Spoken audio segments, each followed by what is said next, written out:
মাছ চাষ এবং রপ্তানি করে সফল হয়েছে নাটোরের আব্দুল আউয়াল রিগান। মাসে তার আয় 1 লাখ টাকার মতো। তার খামারে কর্মসংস্থান সৃষ্টি হয়েছে অনেক বেকারের। জাল ভর্তি ছোট বড় অসংখ্য মাছ। এভাবেই পুকুর থেকে মাছ সংগ্রহ করে তা বিদেশে রপ্তানি করে প্রতিষ্ঠিত হয়েছেন নাটোরের সিংড়া উপজেলার রামানন্দ খাজুরা গ্রামের বাসিন্দা আউয়াল রিগান। 2010 সালে রাজশাহী কলেজ থেকে অনার্স ও মাস্টার্স শেষ করে শুরু করেন মাছ চাষ ও ব্যবসা। প্রথমে নিজ এলাকা থেকে মাছ সংগ্রহ করে দেশের শহরগুলোতে বিক্রি করতেন, পরে শুরু করেন বিদেশে মাছ রপ্তানি। আমি মূলত এই মাছটা এক্সপোর্ট করি, প্রথমে বেনাপোলে দেই, অল্প কিছু সংখ্যক মাছ যেত।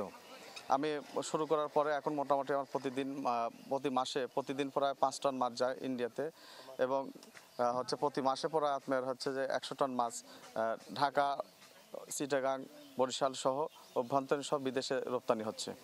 তার সাথে কাজ করে কর্মসংস্থান হয়েছে অন্তত 20 জনের। তাছাড়াও ভাগ্য বদলেছে এই অঞ্চলের মৎস্য খামারিদেরও।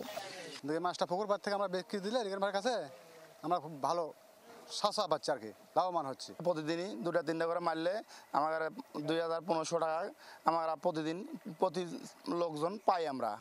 মাছের ব্যবসা করে মাসে প্রায় লাখ টাকা আয় করেন সফল এই উদ্যোক্তা। Desk report, channel 24।